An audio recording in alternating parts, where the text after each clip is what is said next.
All right. Well, welcome everybody to our special MCBK webinar on packaging research methods as digital objects with rich metadata. The topic here is of great importance scientifically in and of itself as a way to move the field of biomedical research toward the lofty goals of reproducibility and rigor and related concepts that characterize excellence in science. Our two presenters today have been at the forefront of this work, Abigail Miller and Phil Reed. I'll introduce them briefly in just a second. From the point of view of MCBK, since it started in 2018, MCBK has been really focused on on clinical applications, and I think this reflects the interests and orientation of the people who were and remain the principal participants in the idea of mobilizing computable biomedical knowledge. But the concepts and the methods apply just as well to mobilizing computable biomedical knowledge in support of research. So we take an interesting step in broadening the domain and scope of MCBK with this event, with this special webinar. Abigail Miller, one of our presenters, is principal scientific software engineer at the Jackson Laboratory, where she specializes in designing and developing software systems to improve the capture and storage of complex lab data.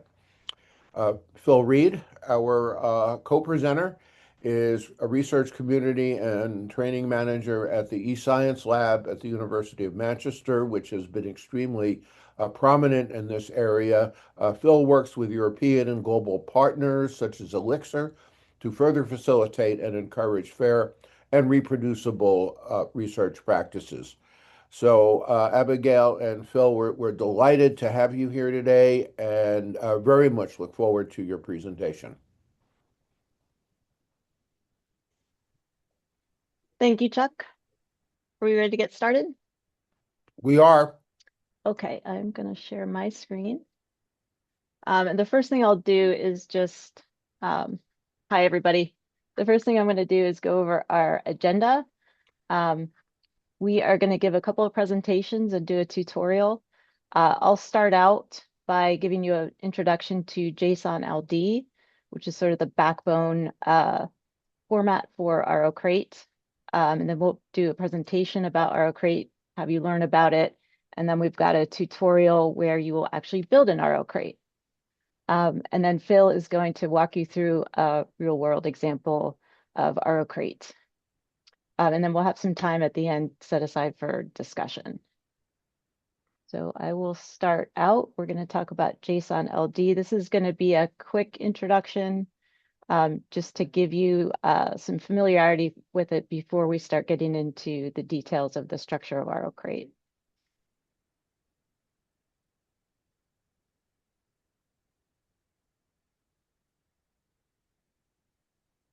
All right, so JSON LD is based on JSON, which is a lightweight format for exchanging data. It's human readable, but it's also machine readable, which makes it great for as a foundation for RO-Crate. It's based on these key value pairs. So if you look at this example in the middle, we've got keys and values. And JSON is really as simple as that. You can also have arrays of key values. In this example, there is, we've got a person named John Lennon. He's got an ID. The ID is a global unique identifier, which is usually URL. And we've got some information about him just in this key value format. So the benefits, we can link data together using common vocabularies like schema.org.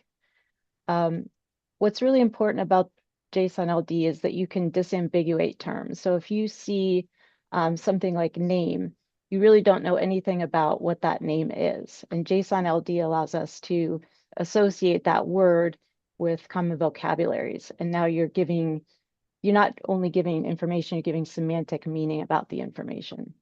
And if you want to get inspired about JSON LD, you should go check out something called the Linked Open Data Cloud. That's a great example of how you can connect data across systems using these unique identifiers and semantic meaning.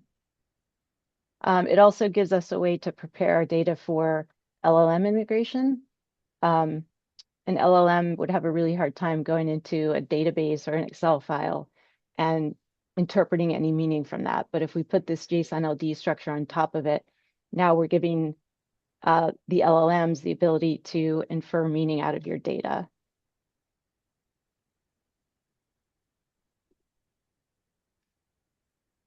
So we're going to begin with looking at a basic JSON LD structure. At the top of any JSON LD document, you're going to have something called the context. And that is the basis for the meaning of all the keys in your document. Schema.org is a very common, that's a good starting place for a context. Schema.org is a huge vocabulary describing all sorts of things out in the world. So that's going to be the basis for the vocabulary in our document. Next, we're going to give it a type. And so learning resource is a schema.org type, and that describes what this thing is.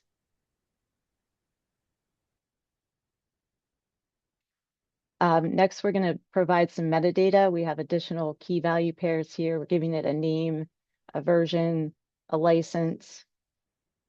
In JSON LD, you can have nested objects, nested data. So in this case, we're providing a nested object, which it's a child object of your main object. So this learning resource has a nested provider in it. So we're not just describing the resource, we're describing the metadata about it and the entities related to it. So this nested object can have its own type and its own name. And finally, we have this conforms to about this document. And this just tells us, it indicates what the resource is following a specific standard or profile. And this tells us how it's structured and how to interpret it. In this slide, we're going to look at a typical JSON LD structure for an RO crate. At the top, our context is going to tell us that this is using vocabularies from the RO crate specification. Next, you have the graph that is going to list out all of the objects in the RO crate. This is going to be data or context entities. And the graph is going to contain an array of metadata entities. So each item in here represents a single piece of data, a single object.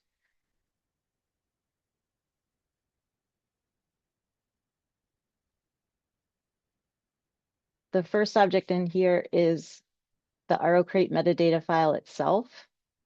Then we have a root data set, and all of these have a type that is going to come from the RO crate context.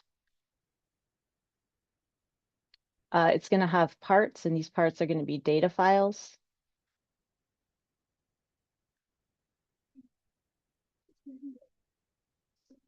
And the data files are going to be described with contextual entities. We're going to get into these details, these specific RO crate JSON LD details in the next presentation.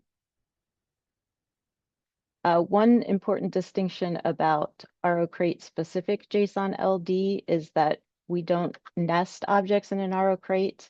It's flattened out. So if you have, for example, a couple of different publications that you want to put in your RO crate, and there's one author that is common to all of them. Instead of nesting that author in each publication, you would list the author out once with an ID and reference it from the publications.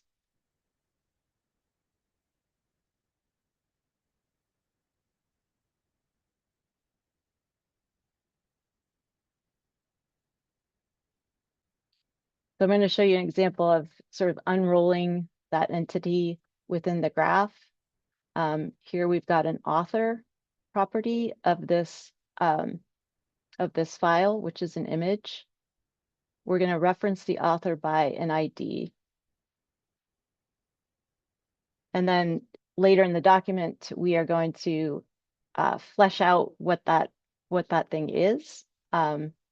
We're referencing it up here by an ID property, but then we can also indicate we can define it later on in the document. So I'm going to match this ID author to this ID object in the document. This is a type person.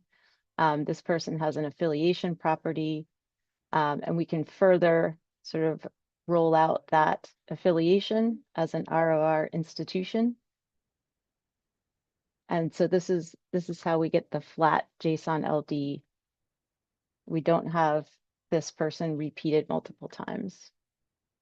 And this is an important concept in JSON LD, is these unique identifiers that can link you to additional information.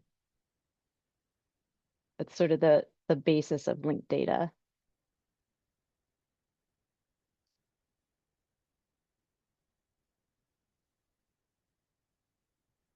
The most common vocabulary that we'll be using is schema.org. It's a web technology based set of terms. The core entity in an RO crate is a data set, and this is just showing you what that definition of a data set looks like in schema.org. There's lots of real world objects. It's important for connecting that context, so you can describe things like organizations, places, instruments, and so on. And we'll look at this a little bit later on. There's something called the JSON LD Playground. This is a really good resource for learning JSON LD. You can copy and paste into here. You can write JSON LD while you're learning, and it will validate it for you. So you can kind of explore how that works.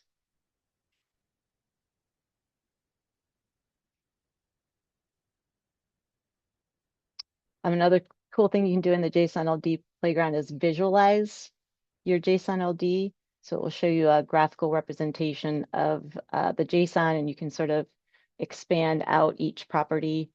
So if this was the image, you could expand out the author, you could expand out to the organization.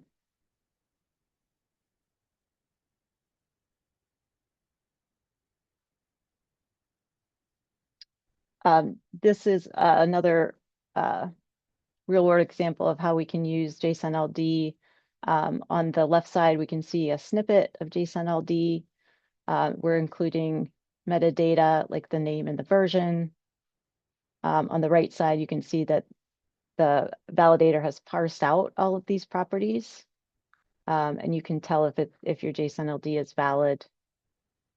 So if you're authoring RO crate JSON by hand, this is a good resource for just checking that your syntax is correct.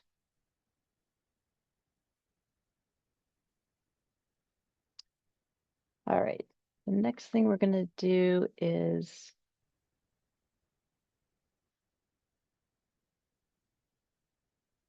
dig into RO crate.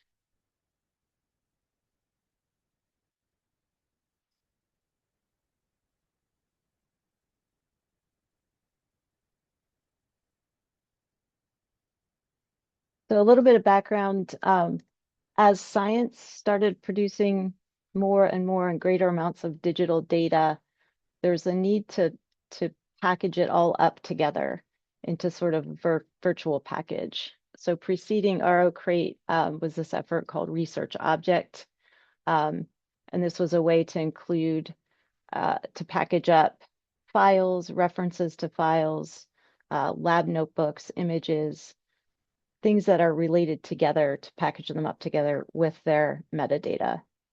That way you know what the data are, why they're traveling together, why they're in a collection, how they were produced, and how they can be used. And so this has evolved into the project called RO-Crate. Um, this is just a summary of some of the challenges of trying to package up digital research data and how RO-Crate addresses them. If you're not familiar with FAIR, FAIR stands for Findable, Accessible, Interoperable, and Reusable. And it's a standard way to ensure that your data are compliant with research goals. And I'll talk a little bit more about how RO-Crate meets these FAIR standards. You hear a lot about it now with reproducibility of research data. So big challenge is a lack of standardization. You can't really connect data across studies unless there's some sort of standard. So RO-Crate standardizes the metadata that are in the package. There's limited interoperability. Um, there's barriers to reuse and reproducibility. You lose the context without something like RO-Crate. You may end up with a data file and not know anything about how it was produced, what instruments were used. You have no information about how you can use the data. So RO-Crate attempts to address all of these challenges with digital research objects. So it's designed, RO-Crate's designed to be infrastructure independent. So it works whether you're storing your files locally or sharing them through some sort of platform. It doesn't lock you into any specific repositories or services. It uses familiar web technologies like JSON that we just looked at, which makes it developer friendly, but you also don't have to have any real coding skills in order to create RO-Crates. It's pretty simple. So it's sort of a universal language for describing research data. The packages are human and machine readable, which is important. It's built on web native technologies and it's very open-ended, so it's very flexible. It's up to you how much or little metadata you include with your RO-Crate. So it doesn't really enforce a rigid structure. It just gives you the framework.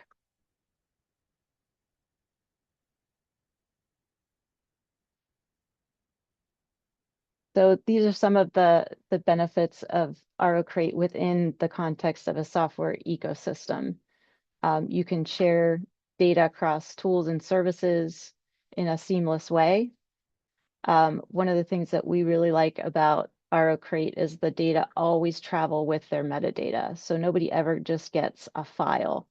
They get a file within an RO-Crate with all of the context about that file in a standard format. And because it's standardized, you can combine data across different RO-Crates. The reproducibility is enhanced because you have provenance. You know how that file was created. If it was created from a script, for example, you would have information about the parameters for the script. If it was created by an instrument, you would have the instrument settings. So all of that good metadata comes along with your data in a package. So getting back to the FAIR principles, the first principle in FAIR is that your data and your metadata are assigned a global, unique, persistent identifier. And that's that URL that we saw, the ID URLs in the JSON LD. That is really fundamentally the thing that you need to start out with FAIR is that persistent identifier. So if you open up an RO-Crate and look at the metadata, everything has a unique identifier in there. And that's how we connect things together.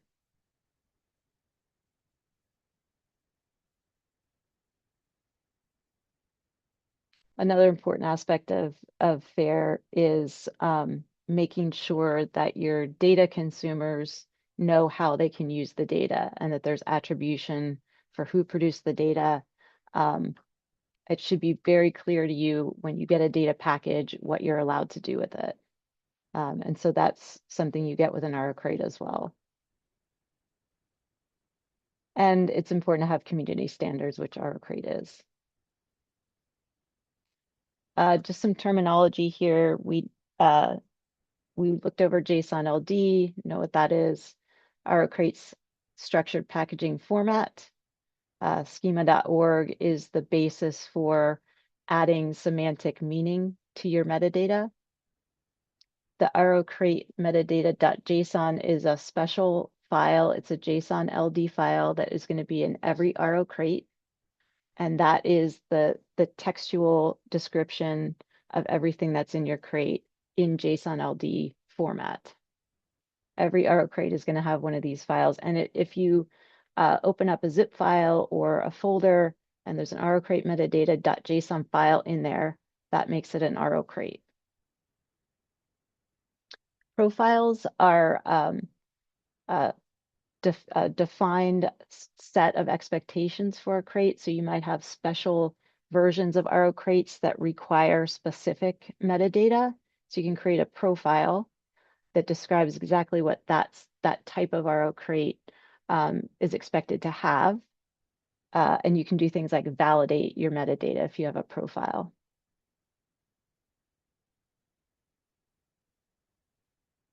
So this RO crate metadata file, if that is present in your folder or your zip file, that makes it an RO crate. It uses JSON LD format. We'll dig into that a little bit in the tutorial. It describes the data files that are in that package. They could be physical files that are in the package, or they could be references to data out in the web. So it describes those files, but it also describes the contextual metadata, and that would include things like the license. The base vocabulary is all from schema.org. You can extend it and customize it, but I think you'll find that almost everything you try to describe is going to have a schema.org term. So as I mentioned, there's two different types of entities that you can describe. They're data entities, which are generally files, and then contextual entities. And those are going to be like the people who created the files, the organizations that publish the files. Those are contextual metadata about the files. If you were to open up an RO crate data package, you would get that RO crate metadata file, that JSON file. You would also see you could have primary raw data files, you could have process derived data files, you get images, videos. They're all going to be in the package. They could be local to the package or links to other resources. And then the context entities are going to describe who created it, how was it created, what study does it belong to, what publications are associated with it, how it was funded, and how I can use it. You also have an RO crate preview. So the JSON LD, even though it is human readable, it's not super user friendly. So you also get this HTML file that's a preview of everything that's in that JSON LD. So a consumer of your RO crate can open up that HTML file and have a very user-friendly view of the metadata. You can also have directories, folders in your RO crate so you can nest files.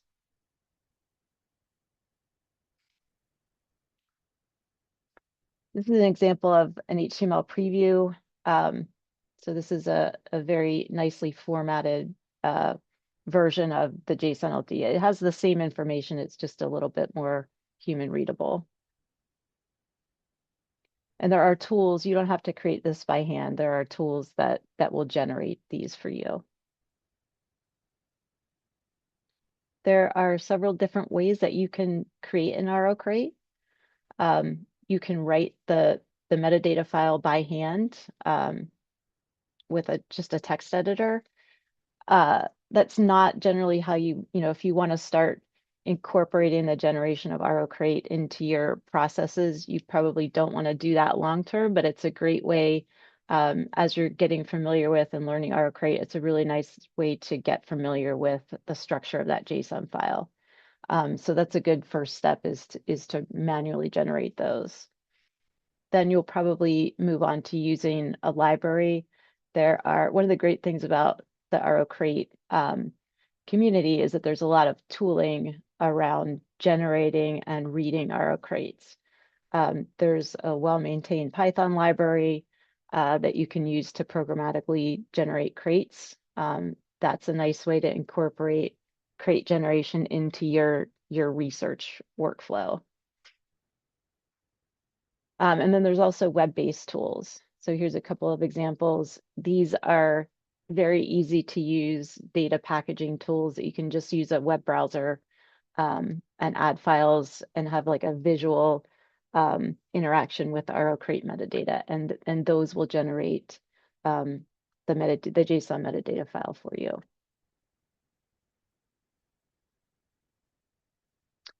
The profiles, a little bit more detail about the profiles. These are really handy for if you have like domain specific versions of your RO-Crate. So for example, we have an RO-Crate profile that describes exactly what is expected of an RO-Crate that's generated by our system. And we use a very specific community standard for our metadata. And so our profile indicates exactly what you would expect to see in one of our RO-Crates. And we're starting to build a library of community-defined profiles. They can just be a human readable explanation of what's in the crate. You can also generate machine readable profiles that can be used for like automated validation.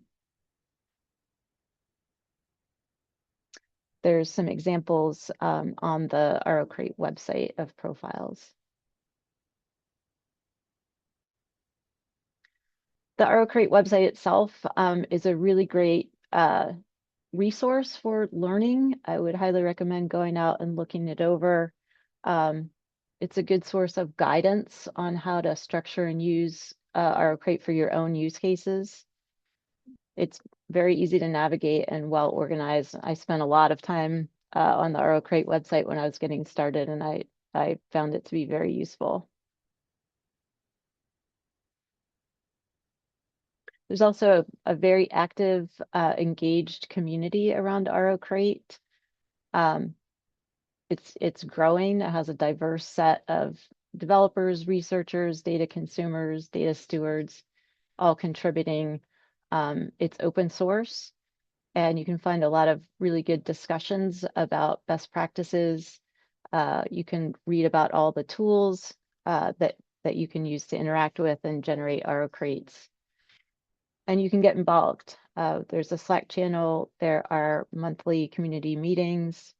So you can find all of these links from the website if you're interested in getting involved.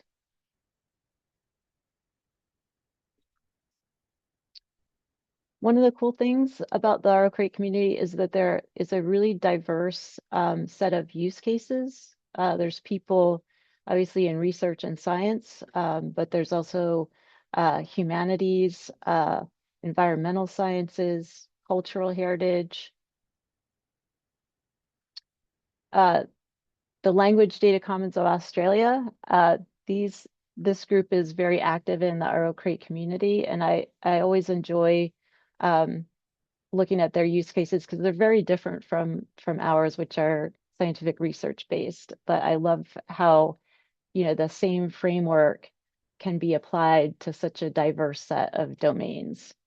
And these guys are active also in some of the tooling, like the web-based tooling. They've built a lot of good tools for RO-Crate. This is our project called BioConnect, which is a metadata indexing platform at the Jackson Laboratory. this is just an example of some of our RO-Crate metadata. We use something called ISA, which is Investigation Study Assay. It is a standard metadata schema.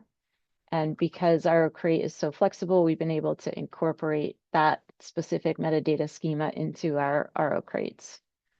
And this is an example of our HTML preview, which we customized a little bit.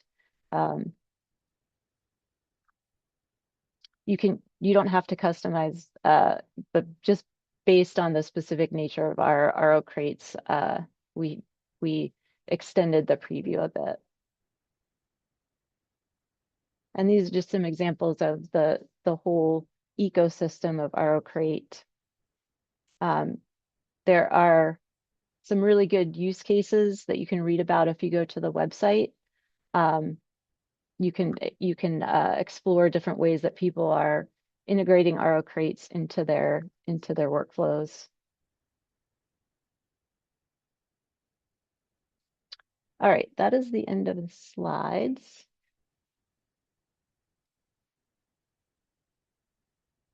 I'm going to stop sharing. Do we want to take any time now for questions before we get into the tutorial, or does anybody need a break?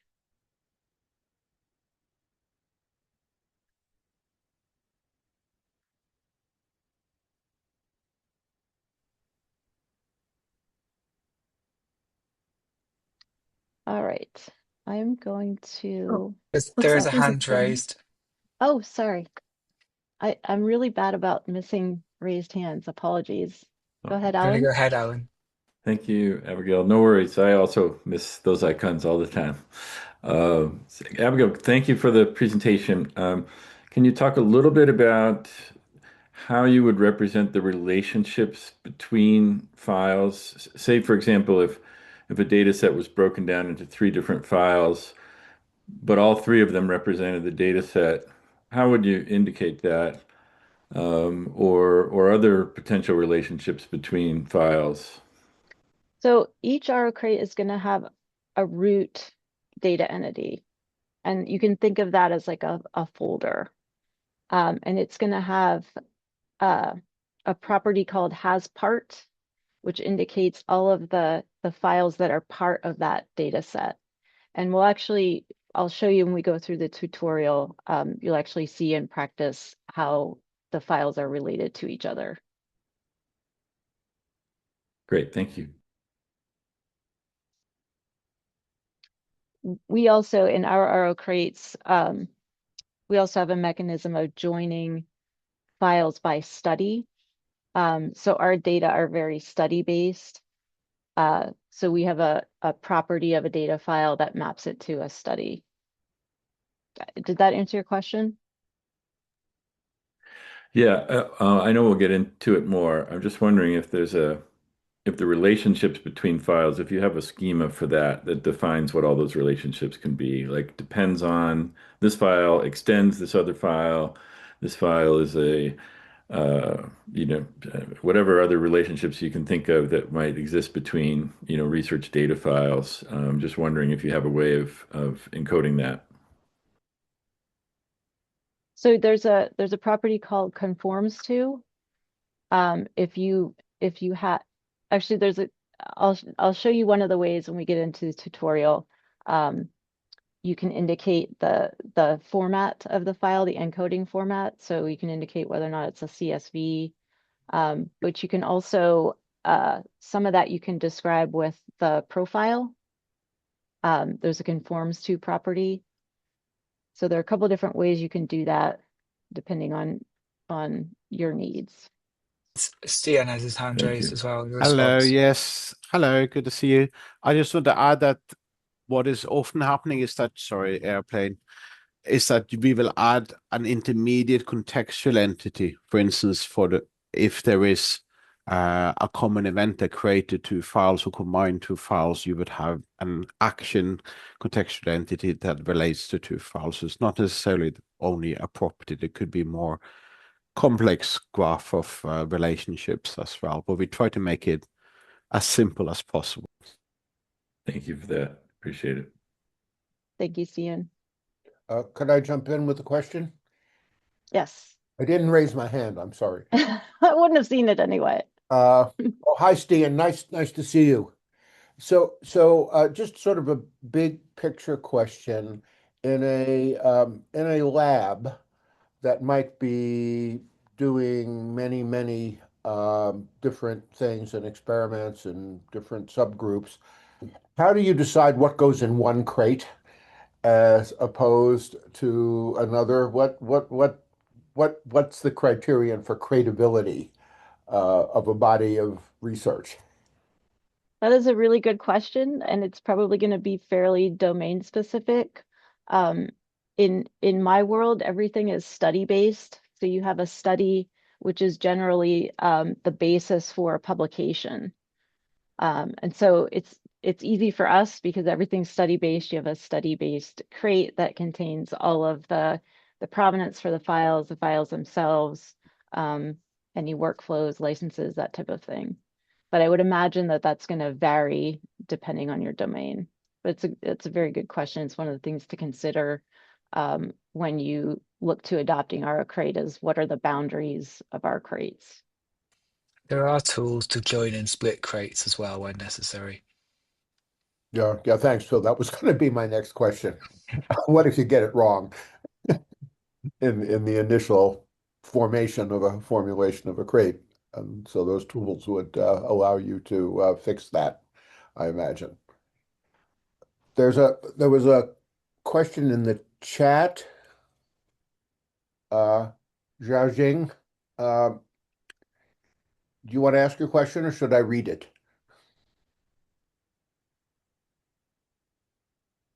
I will read it.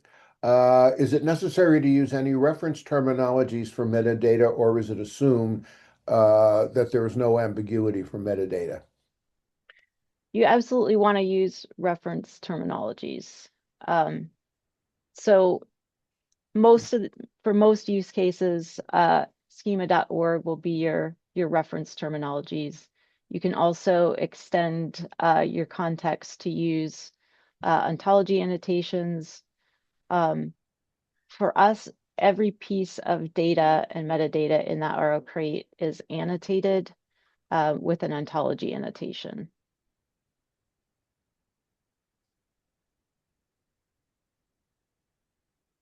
So a big component of FAIR is annotating your data with ontologies. Okay, Josh says thanks. She's in a library and not in a place where she can speak.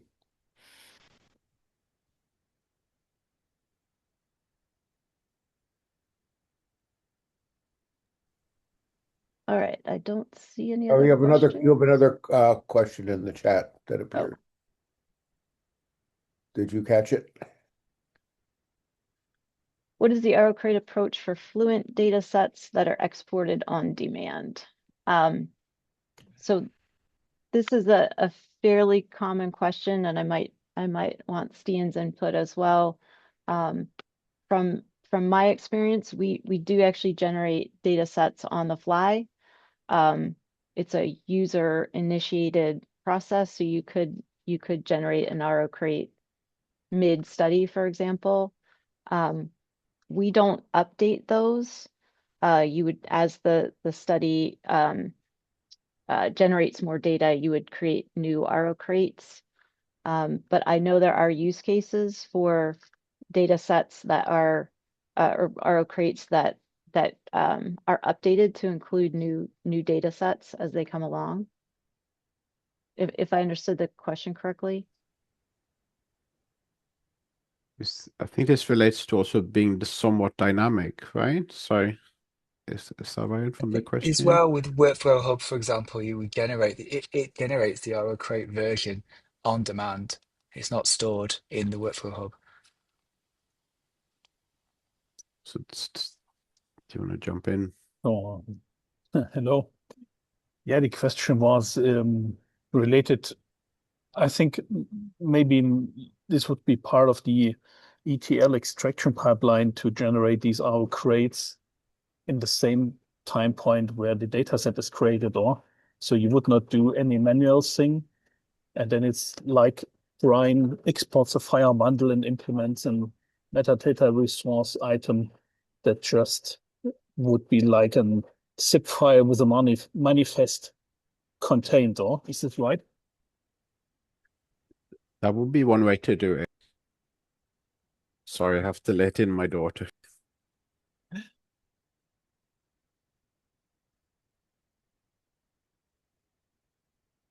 Did that answer your question? Yeah, thank you. So, all right, the next thing we're going to do is go through a tutorial. It looks like there's already a link in the chat. You'll want to click on the link to packaging data with RO crates. And if you could, once you have that open and you're able to access it, could you click on the React icon in Zoom and click on the green checkbox and let us know that you're ready to go with this?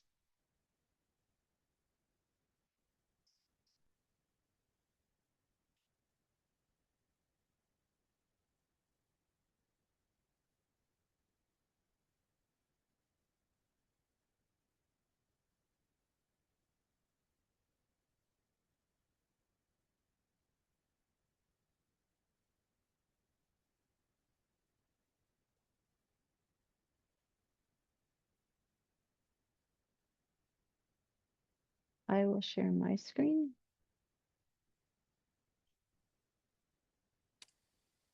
So we've had 7 responses so far. This is what you should see. This is our tutorial.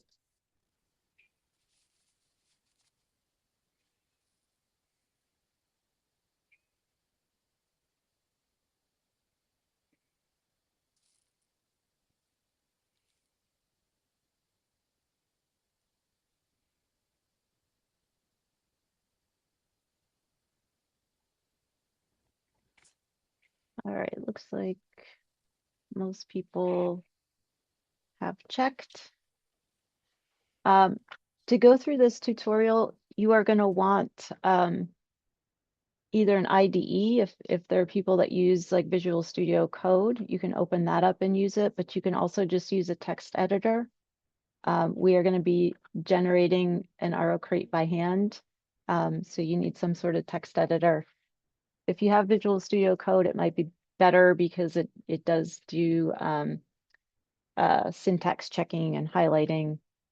I'm going to use TextPad, which is sort of a happy medium.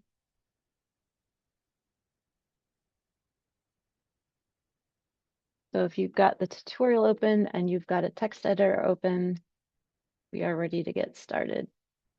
Is anybody unable to access the tutorial?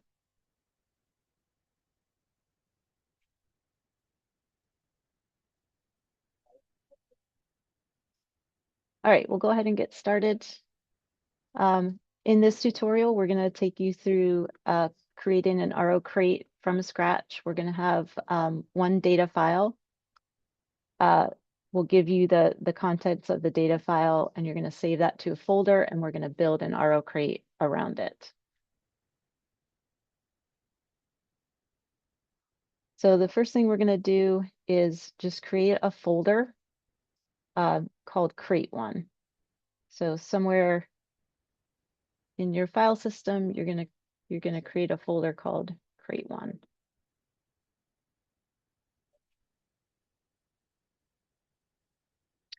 Next, we're going to create a data file called data.csv, and this is going to be a super simple data file that is representing rainfall amounts.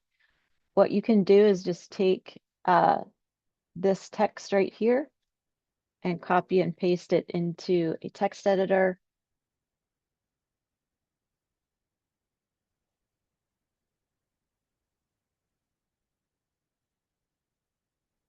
So copy it into a text editor, and you're going to save it in that folder, in that crate1 folder, and you're going to name it data.csv.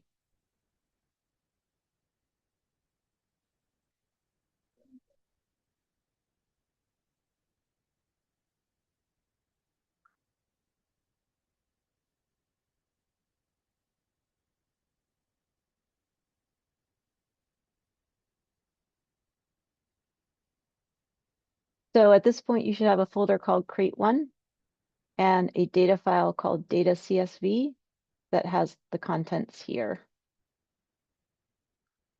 The next thing we're going to do is we're going to turn that folder into an RO crate by creating an RO crate metadata.json file.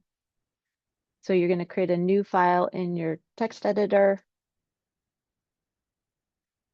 and you're going to copy and paste this, which is just the preamble, our JSON LD preamble.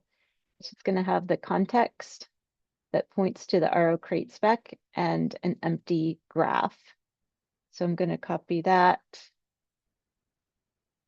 put it in a text editor, and save it as ro-crate-metadata.json. And that's going to be saved in the crate1 folder.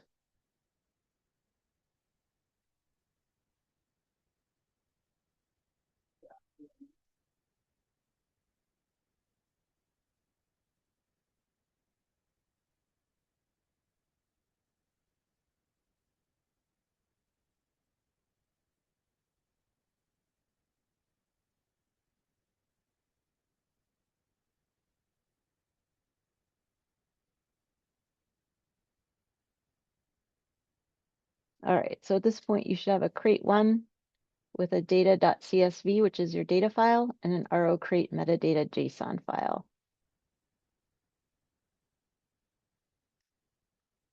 This is what it should look like. And at this point, we've added that metadata JSON file. We have an ro crate. In the next couple of sections, we're going to work on filling in that graph with our data entities and our context entities.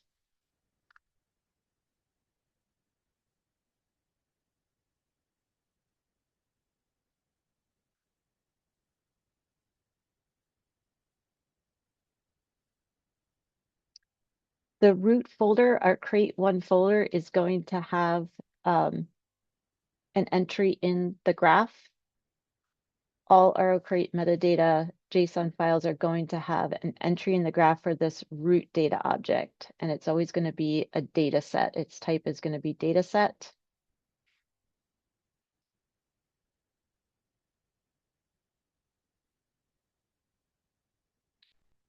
To start with, this is just going to be, it's just going to have the ID property, which indicates that it's the root. It's going to have a type data set, and it's going to have an empty has part array. This is where we're going to fill in the files that make up this crate. But for right now, we're just going to add this entity to our graph.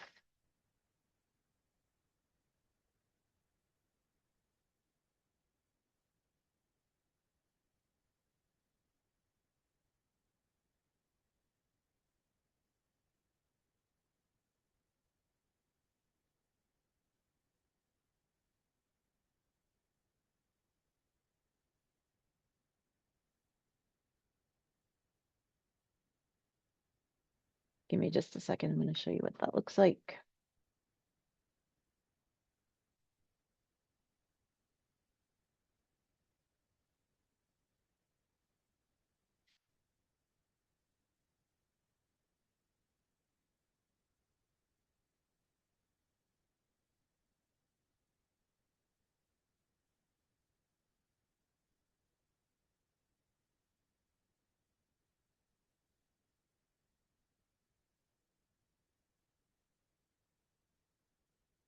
So you have the context, the graph, and we've added a root data set to it, a root data object.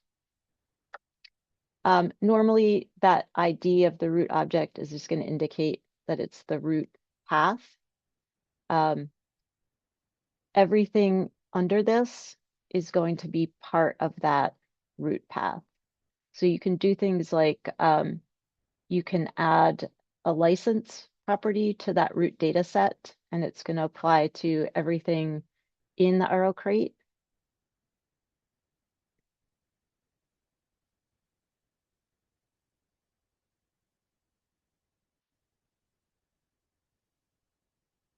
You can also, any entity in your RO crate can have multiple type designations.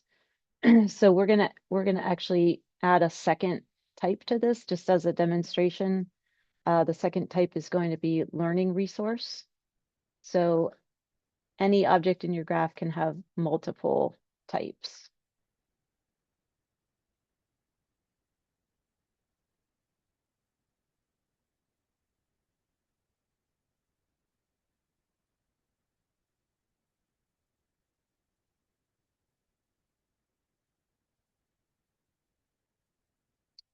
The next thing we're going to do is describe this root entity. So we haven't done much with the root entity yet, except give it an ID and a type. The next thing we're going to do is give it a license. Licenses are really important when it comes to research metadata. Someone receiving an RO crate and consuming that RO crate has to know how they are, what access they have to the data and how they're allowed to use it. Very important with fair compliance is you understanding what your rights are with that data. And as I mentioned, you can put a license on the root data entity itself. If there are specific files in your RO crate that have a different license, you can override that. But deciding what license you want to use is going to be an important decision when you adopt RO crates. There's a link here to a list of licenses. Here it is. Just open that and show you. There's a lot to choose from. For the purposes of this tutorial, we're just going to use Creative Commons license, but this is an exhaustive list of licenses that you could use. If you're like me, your organization has a legal department that tells you what licenses you can use. It can get a little bit tricky if you're using third-party files or third-party software. So it's something you want to put some care into deciding.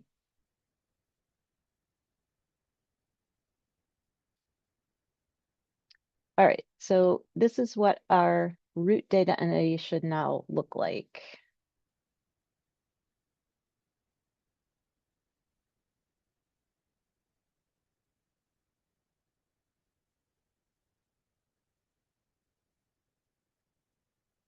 Can you see my text editor?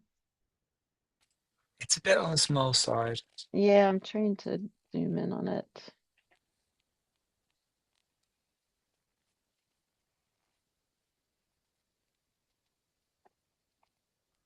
I don't think that one supports Zoom.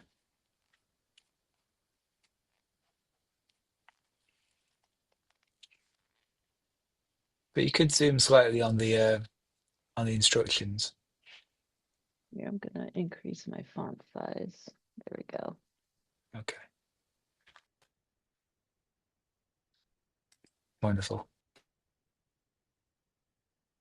All right, so we're fleshing out our root data entity. We are giving it a name. You should give it a name and description so it has some context around it for the data consumer. You can give it a date published, so when was this RO crate created, and then indicate the license. So we've added some JSON LD key value pairs to describe that root data entity.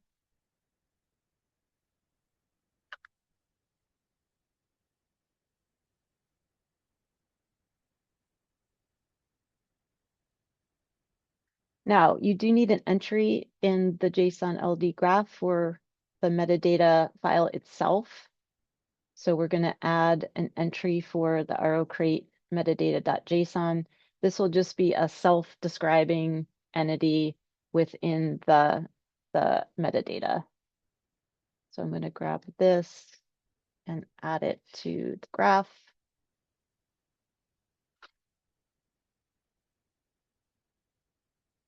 Now this is fairly boilerplate. What we've done so far, pretty much all of your RO crates are going to have these sections in it. It's going to look very similar to this. Apart from things like the name and description, you'll always have an entry for the RO-Crate metadata file. Its type is creative work. It conforms to, in this case, the version 1.2 of the RO-Crate spec. And it has an about property that just indicates that this file describes this root data entity.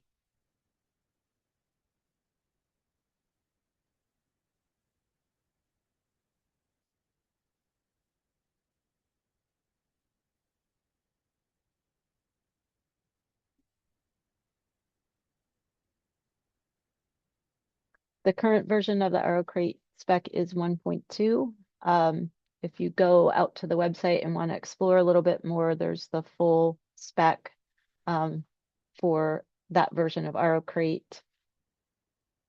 But you're going to want to indicate which version of the spec this RO-Crate metadata conforms to.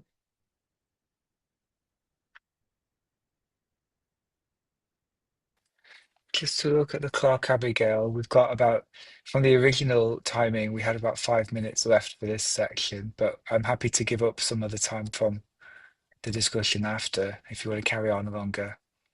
Yeah, there are a couple sections in here that you guys can do on your own that we can skip. I'll just spend a little bit more time on the fundamentals, and we'll try to wrap up soon. Next, we're going to look at cross references. If you recall earlier, JSON LD includes the ability to reference other entities in the JSON LD by their ID. So in this case, we're going to add an entry for an author. We're going to add a property to the root data entity called author. And all it's going to be is an ID. So I'm going to add this to my root data set.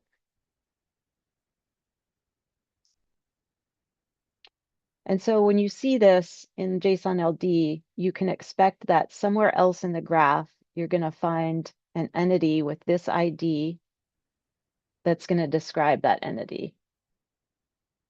So in this case, we've got a person with an affiliation, and this person is identified by this orc ID.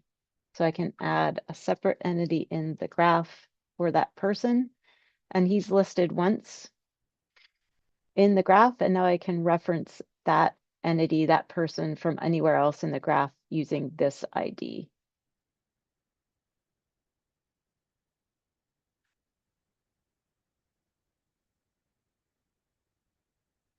We've got one data entity in our graph, which is our data.csv file. This is where we're going to start filling in the has part of our root data entity. So just like we did with the author, I'm going to add an entity to the graph, and this time it's going to represent our data file.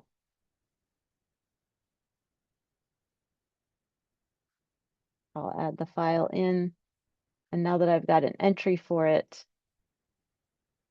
I can add it to the has part of the root data entity.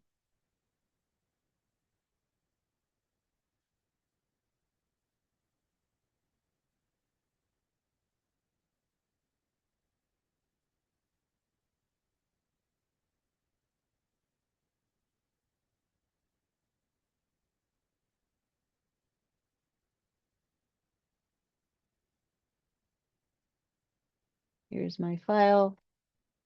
And so this just says the root data entity has this part, which is this file. And here's its ID. I can go reference it and find out more information about it. So you would do that for any file that you're referencing in your RO-Crate. Any file is going to have a file type entry in your RO-Crate graph. So you could look at your root data set, your root data entity, and see all of the files that are contained in this RO crate, you would do it the same way as we just did that one.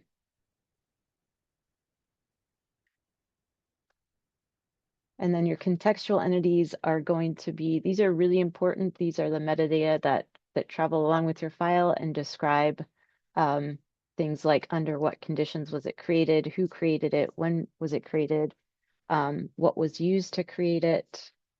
If it has its own license, it would be included as a context entity. I'm going to skip over the overriding the license. We did talk about that. You could do the same thing you did for the root data entity and add a license to an individual file. Another example of a context entity would be an instrument that was used to generate the file. You could have a raw data file that was generated by a chemistry analyzer, and you want to include information about that instrument. So you could add a context entity for the instrument and add an instrument property to your data file. And this is done, this will follow the same pattern with fleshing out the graph of the RO crate. You follow the same pattern where you add an entity, whether it's a data entity or a context entity, and then you can use it as a property value. So we add an instrument, we can use that ID as a property value for our data file.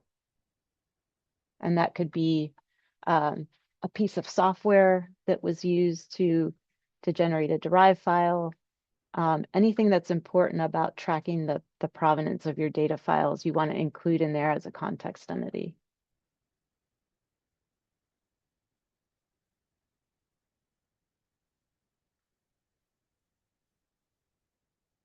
We did look at some examples of adding an author. That would be a person entity. We've already done that in our root data entity. I'm gonna try to, in the interest of time, move on.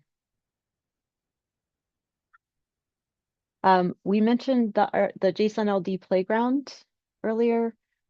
There's a link in the tutorial to get you there. It's very simple and easy to use, but it's a great way, especially if you're not familiar with working with JSON LD to start. You can just take your whole JSON LD document and paste it in here. And then you can do all kinds of cool stuff. You can validate it. You can turn it into RDF triples that you could use for querying.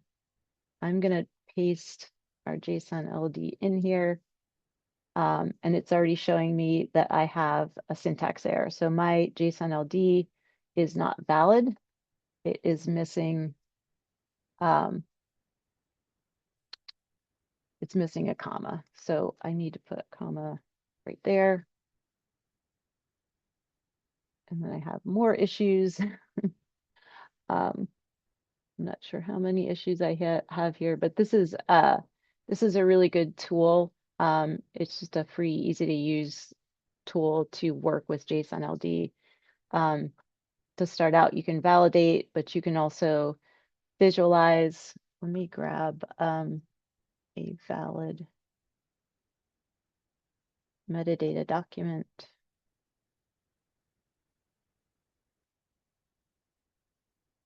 So there's a tab here that will let you visualize the graph. So here's your graph. We have an array of data and metadata entities. You can click on it, and I can explore those entities and their properties. So once you have a valid JSON LD document, you can visualize it. You can also use that JSON LD playground to convert it to triples. You just need to give the context a base URL, and it can generate RDF triples for you.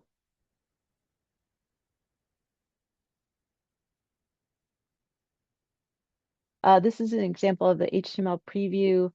If you follow the link in the tutorial to the LDACA RO Crate playground,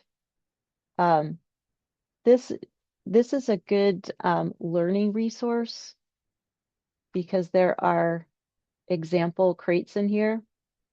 I'll show you. I know I'm moving kind of fast, but you can just kind of watch and try this out later. You can create an RO crate. There are example crates. This is a sample RO crate. And this tool is nice because it will actually show you visually what is in your crate. And you can edit using a visual interactive tool like this. You can look at the HTML preview. So you can use the example crates in here, or you can upload your own RO crate and work with it. So I'd recommend this as a learning tool, looking at the example and uploading your own.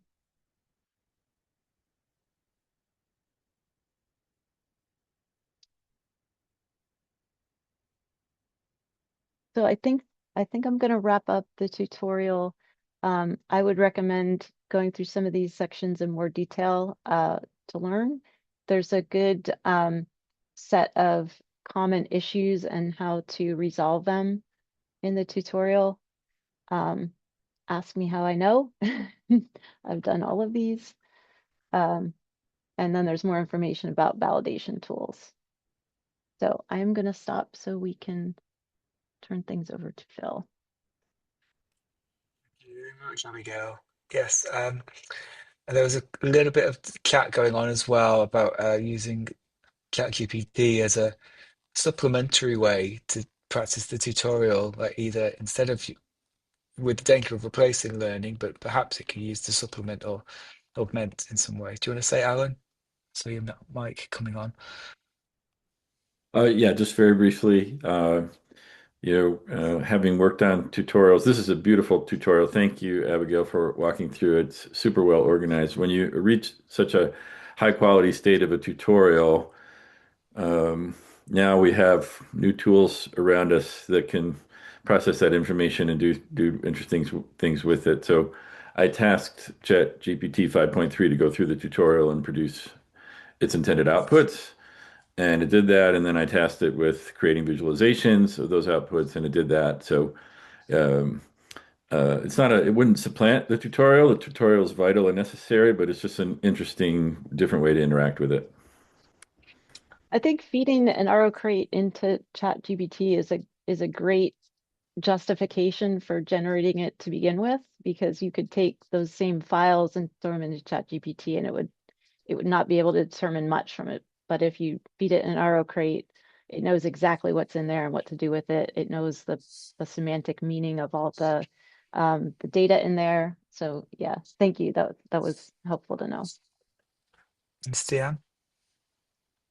But just to add that just last week we developed one of our staff made a tool that read the whole spec with the LLM and then used that for further validation beyond the semantic rules, right? Because there are rules like the description should be meaningful, right? Which a programmatic solution can't really detect, but an LLM sometimes can detect these things. So Yeah. that's good both for producing and consuming. There's a good use case there.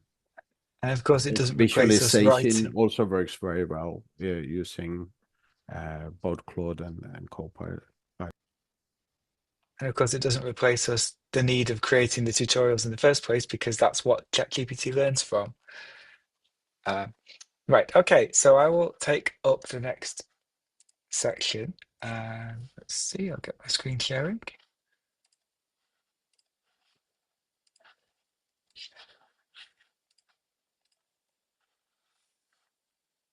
Okay, thank you. So what I'm going to do now for about 10 minutes is to talk about an applied example of our crate. And this application is Health Data Research UK, or HDR UK. So we're going to be looking at the 5 safes RO crate for trusted research environments. So we're going through what HDR UK is and what a trusted research environment is, and a little bit recap on the RO crate profiles that Abigail's been speaking about, before talking about one of these profiles in particular, the 5 safes RO crate profile, and how they're used. So what is HDR UK? It is the United Kingdom's National Institute for Health Data Science. Their vision is for every health and care interaction and research endeavor to be enhanced by access to large-scale data and advanced analytics. And there are several ways they do this, or planning to do this, and one of these is developing trusted research environments. And what is a trusted research environment? For those who are not familiar, they are also called data safe havens or secure data environments. These are highly secure computing environments that provide access remotely to healthcare data for approved researchers to use in research. So there's very much a security aspect all the way through access here. They make research more efficient, collaborative, and cost-effective while providing rich data that enables deep insights. So they provide access to a single virtual location for valuable data sets. So then the analytical tools are all in one place, a bit like a secure reference library. And within this, they follow the 5 SAFEs set of principles, which are to enable data services to provide safe research access to data. These are safe people, so researchers are trained and authorized to use data safely. Safe projects, where research projects are approved by data owners for public good. Safe settings, so a secure data environment prevents unauthorized use. Safe data, the data is treated to protect any confidentiality concerns. And safe outputs, which are screened and approved outputs, so there's non-disclosive throughout. To recap, we talked about RO Create aiming to help people make their research fair by providing a standards framework for describing linking data objects and metadata together with packages, regardless of where the data is stored, which it could be workflows, models, software, protocols. And the profiles are different ways to say we have a specific set of metadata criteria and properties, things that must be included, things that should be included, and things you may include. And a profile can also define specific vocabularies for properties, and it may impose a specific file structure within the crate. And ultimately, they provide a minimum useful metadata for their target domain. So here are some examples from the RO Crate basis specification. The process run crate, this inherits from base, and it will be providing evidence for processes. So things like the details of the command line and the container and the execution time. But a different specification profile will be the 5 safe RO Crate, which provides validation and compliance and other aspects of transparency. And you can use them together. We say that to provide fair research, here we have provenance within workflow executions. RO Crates are really useful because of the provenance angle in a trusted research environment. This is particularly useful for provenance collection and support for reproducibility for workflows.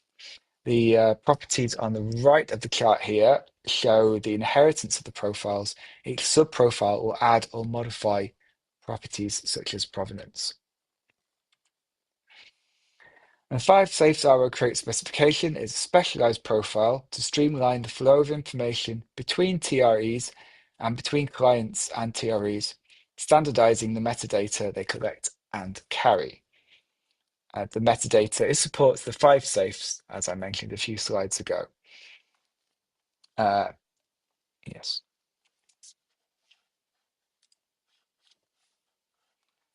And the aim of the 5 Safes RO Crate is to enable and record trusted workflow execution in a TRE with phases shown in the top box: initial request, approval, review, and finally execution. These are all included within the profile. Sensitive data and its access controls can be represented in the metadata without including the actual data in the crate. So the example we saw in the tutorial was a attached crate where the data, the temperatures was inside the crate, but they can be outside. That could be called a detached crate. So we point to the DOI or some other identifier of where the data exists in its safe location. And there's phases for a 5 safe arrow crate. They expect to go through a check phase, and then several phases within the TRE, finally going through publishing phase where at the end. And each phase is recorded with timestamps and responsible agents. So we have provenance data included throughout. This is version 0.4 of the profile. The next version will be more general. It won't just be limited to workflows, but will also support Jupyter notebooks and other sorts of scripts, because HDR UK will be a bit more broad and will support a broader range of applications.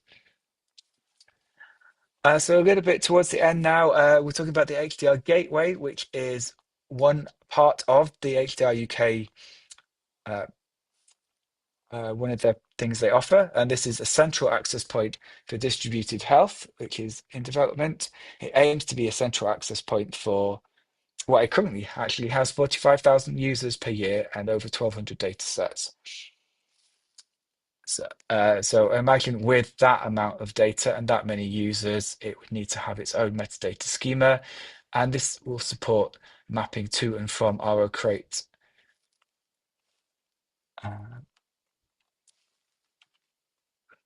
This sort of federation is then provided, so the data could be organized, hosted in different institutions across the UK, with workflows that could be executed in various places, including the University of Manchester, where we are. But the analysis will be drawn across each data source, and provides federated analytics. And we also should mention that across Europe, the equivalent is the Entrust project, Federation of Trusted Research Environments, which works across 15 country borders, which of course introduces additional challenges. So in summary, our crate is the underlying technology. It's flexible enough that we can adopt it in this particular use case. The 5 safes arrow crate is a specialization for sensitive data, and it facilitates smoother TRE operations and can still be adopted across borders and across domains. And if you have any more questions about this, we can try and answer them now, or you can attend one of the many drop-in sessions, as Abigail mentioned before. And I will thank the other people named on the slide who produced slides in here as well, Alex, Doug, and Stian, and Eli.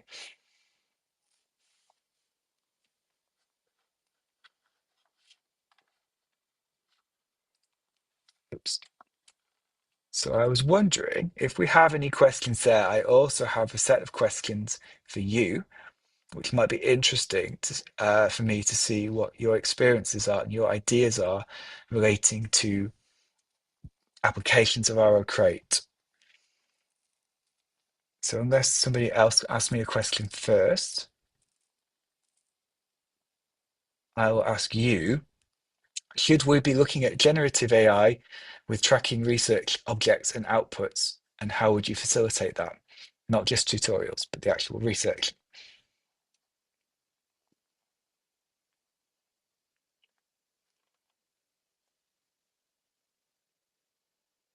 Does anybody use generative AI? Is another way to phrase this question. Alan. You called me out. Everyone knows I do. Um, it's a should question. I'm going to say yes, certainly, of course we should, but I'm trying to understand what you mean by with tracking research objects and output. So I guess we need to get down to, a use case or use cases. How would generative AI assist with tracking research objects or producing research objects and outputs? And I'm not sure exactly what prompted this question. I can speak to this a little bit from our perspective. So, one of the greatest the thing that involves the most amount of effort in our world is curating the data. And so to get a really valuable RO crate that is fully fleshed out with all the metadata, you have to have somebody curating the study data. Um, some of it can be collected automatically, but there's a lot of effort involved in curation from our end. So one of the things that we've been looking at using AI for is assisting AI assisted curation. You want as much reliable metadata as possible ending up in that RO crate because it's such a Yep. resource intensive activity. It's something AI could help with. Yep. Oh, absolutely. That's a great use case. I think automated annotation or agent-based annotation backed by LLMs is certainly something very important to look at from my perspective. Hmm. Has anyone been doing agentic AI with metadata supplementing? Well, Alan, we're thinking about it. Yeah, it's so new. We've done some early experiments here at the University of Michigan recently, since since February. But we're really starting with data extraction tasks, and we're checking to see about the reliability of agents that we can create in data extraction tasks, like find a creator, find the name of a creator in a file, find the date of creation, these kinds of metadata extraction tasks. Pretty simple stuff at the beginning, but it raises a whole host of challenges, as simple as it is. And so we've just started, down that path. We're a few steps along, but if we look back, we can still see where we started. We haven't gone that far. Well, I may be way off in the blue sky here, but there seems to be a trend toward believing or acting on a belief that Gen AI can do just about anything. So I guess I can turn this into a question. Uh, is Could Gen AI be seen as a as an anti structuring standardization tool because Gen AI can kind of make sense out of anything. And if we, so why should we bother to pre-standardize or pre-structure if we can apply Gen AI to that task? I don't believe this myself. In fact, I'm sort of on the other extreme, but a concern that the general scientific community is that the general scientific community may use that individualistic culture and Gen AI to say we can kind of keep doing whatever we want the way we've been doing it, and we'll get reproducibility through Gen AI, which will make sense and coherent structure out of any way we represent our methods and other aspects of our research.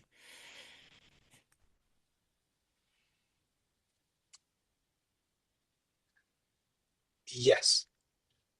It's a question of accuracy, Mm. I think, and you could probably demonstrate that pretty easily. Take that take your set of files that you were going to put in an RO crate and feed them to AI and see what sense they can make out of them, and then feed it the RO crate or feed it annotated data that's annotated with JSON and has unique identifiers. Yeah, it could probably make sense out of the raw files, but it's not going to be accurate. It won't understand the semantic meaning. The closest we've had with the test training platform metadata supplementing the properties there. There's some that we would trust more than others. So with like license, for example, we don't want to get a license wrong because there could be legal implications. But Well, we'd oh, sorry, go on. no, I say I don't think you want to get any of it wrong. No, well, Uh, no, that's true. But yeah, sometimes the consequences are greater for some. But we I, wouldn't I'm, have I'm accepted speaking to any. culture. I'm speaking to culture here, Hmm, and how the belief in Gen AI could form a counter creating culture is what I'm speculating. counter creating. Counter creating, in other words, Counter creating. That's yes. it's an Oh, okay. interesting point. There we go. That's a new term for me today. Yeah. I think a strong counter argument, though, is that in what you showed in your example just now, the production of the metadata, when it's coming from existing instrumentation and infrastructure, which I think is what you were talking about. Really, that it strikes me that engaging Gen AI for that, is a waste of compute. You already have a function that can produce the metadata from an instrument about a data set that that instrument has played a role in generating, and that seems really powerful. So that's the counter argument to why RO crate won't go away, shouldn't go away, needn't go away, because it functions in use cases like that very, very well. Yeah. So I guess checking we're out of time actually. So there was one more question. So just as we're wrapping up, the last question was during the federated analysis, were there any scenarios that RO-Crate faces challenges, or did RO-Crate work perfectly for the use case? Uh, I oh, convenient that we're out of time on that question, perhaps. I think there were some challenges, but it was not. I'm not familiar with what they are. Maybe Stian is. Um, I think given that we're out of time, we can say yes, there were some, but we're working on it. But that's an opportunity to come to the drop in and ask us again. So, do There's we quite a hand lot back to? happening in the Federation side, and as you saw briefly in Phil's slides, part of that is about the non-computational aspect, right? About the approval processes, the regulation, the training, and all these things to also capture those in the RO crate. So basically that crossover point to the real world has become even more important in RO crate than when we started. Well, what I just want to say sort of echoes what Alan said. This has been enormously informative. The tutorial was excellently organized and helpful. Uh, and all I can do is thank Phil, Abigail, both of you, and Stian for your contribution as well. Uh, I've been taking extensive notes about how we here at Michigan, and I know there are people from probably all over the world here, but how we at Michigan could carry forward many of these ideas to our own environment. So thank you, and I hope we can speak again soon. Very, very much appreciate your effort and time with us today. And Thank you for we have having a us. drop-in call today at 1 Eastern. There's a link in the chat. Anyone is welcome to join that. If you have questions, we'd love to see you. Great. Thank you very much. Thanks.